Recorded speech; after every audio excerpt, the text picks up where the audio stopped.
So let me just reiterate some of the news that came through with regards to the secondary market. They were postponed by that bond auction, were affected by the postponement of that bond auction. Things changing quite dramatically because we actually saw a drop in the prices across the board. Are you expecting a recovery to come through after things settle down? Thank you. Last week, secondary market was being driven by the postponement of the bond auction, which was supposed to take place on Wednesday.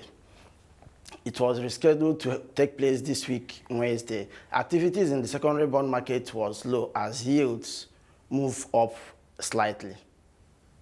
If we could just touch on what we've been seeing from the interest with regards to Nigerian banks and with respect to the euro bonds as well, that is coming through quite well. But there's a bit of a disconnect that's also coming through with regards to the interest rate environment.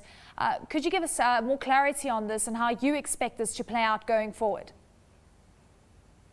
Okay, right now we can see that FBN, First Bank of Nigerian PLC, and UBA are trying to access the Eurobond market to issue 500 million US dollars each.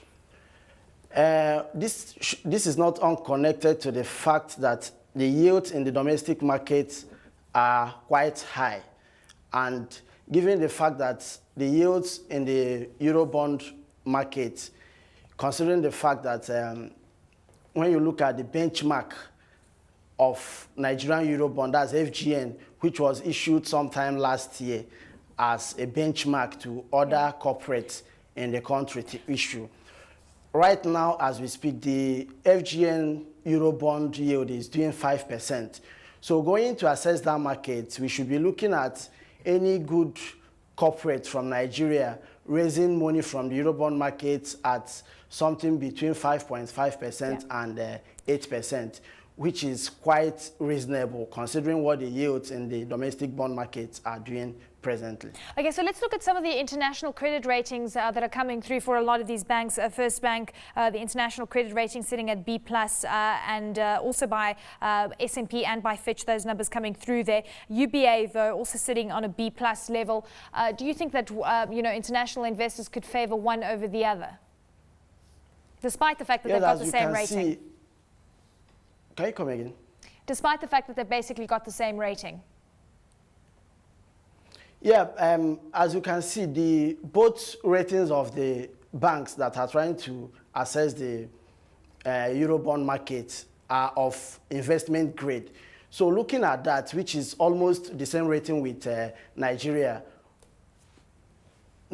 So looking at that, I think they should be issuing at a good rate, given the fact that, like I mentioned earlier on, that the Eurobond that was issued by FGN serves as a benchmark to any other corporate that wants to issue. Jide, if we could also just touch on the various bonds that are going to be auctioned as well. We know that there's a new paper that's going to come through, the 7-year paper, various maturities that are also set to hit the market. Jide, are you optimistic about all paper that will be issued, and where do you think we'll see more appetite? Can you come again? With regards to the bond market and all the paper that will be issued by government, there's new paper, for example, the 7-year auction that is set to come through. Where do you think there's going to be more appetite? Do you think at the shorter end of the curve or the longer end of the curve? Well, right now, as you can see, the shorter end of the curve, we have an inverted yield curve. That's regards to FGN. And looking at it, this trend is because of the attractiveness of the T-bills, as in the shorter end of the curve, when you look at it from the longer end. For example, the 20-year bond is doing about 14%, while the 3 and 5-year are doing 15%.